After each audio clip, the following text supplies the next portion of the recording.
In this clip, I'll be talking about an application of determinants to solving linear systems of several equations in several unknowns, like two equations and two unknowns, and then later three equations and three unknowns, and so on.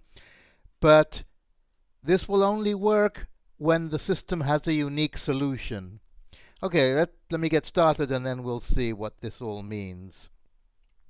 Oh, and by the way, I thought it wouldn't hurt just to put a picture of him. It's Gabriel Cramer. Anyway, let's take the 2 by 2 case. I mean, two equations and two unknowns, and then we'll work our way up. So this is what the general equation looks like, where x and y are the unknowns, and the other letters are numbers. The a's and the b's are coefficients, and these are just constants. And you'll see why I put them in another color. Now, I want to say again that this whole theory is going to work when the system has a unique solution. Because in general, we could have no solution, one solution, or infinite solutions. And this only works when it has just one solution. And there is a simple condition for this to hold, is that the coefficient matrix, I mean the matrix with just the a's and the b's, is non-zero. This is also called the restricted matrix. The reason it's called the restricted matrix is that if I throw in K1 and K2, that's the augmented matrix, augmented meaning increased. Anyway, so we're going to assume this condition. And what Cramer discovered were exact expressions, closed form expressions for the answers x and y. I'll give them to you, and here they are.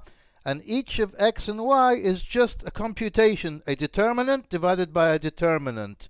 There's no procedure to follow, no cookbook algorithm, just an exact formula for the answer for x and y. And I'm saying for a third time, on the condition that the system has a unique solution. Now let's look at this more closely and see what it is. If you look at these two denominators, they're the same, and they are this coefficient matrix or restricted matrix, which we already know is non-zero, so we can put it on the denominator. Now, the numerator, what we do is it starts off like the denominator, except that we replace the first column here by these numbers K1, K2, and that will give us x.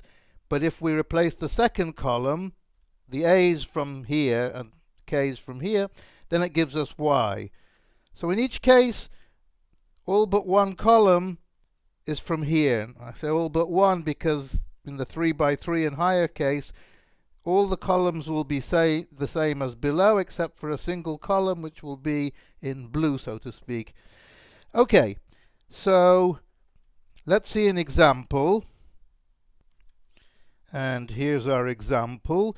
Let me just keep the formula so it doesn't disappear.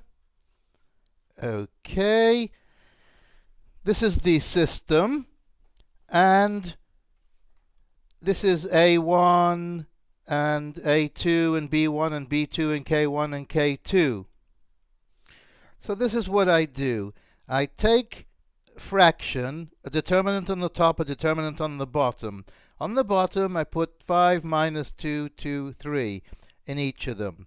That's only one computation. It appears twice. Now, for x, I copy the column from the denominator, but on the numerator, I put the minus 1, 3 from here. Similarly, for the y, the denominator is, the determinant of this, once again, the same as this. But here, it's the second column that is replaced by the minus 1, 3, and this is copied. Now, we have three determinants to compute. This one, well, we can do it mentally, is 15, take away minus 4, gives us 19. And so here we have 19. And now I just have two more to compute. So You know what? I'll just tell you what they are because I don't want to waste time with the computations. And this is how we get the answer for a system of 2 by 2.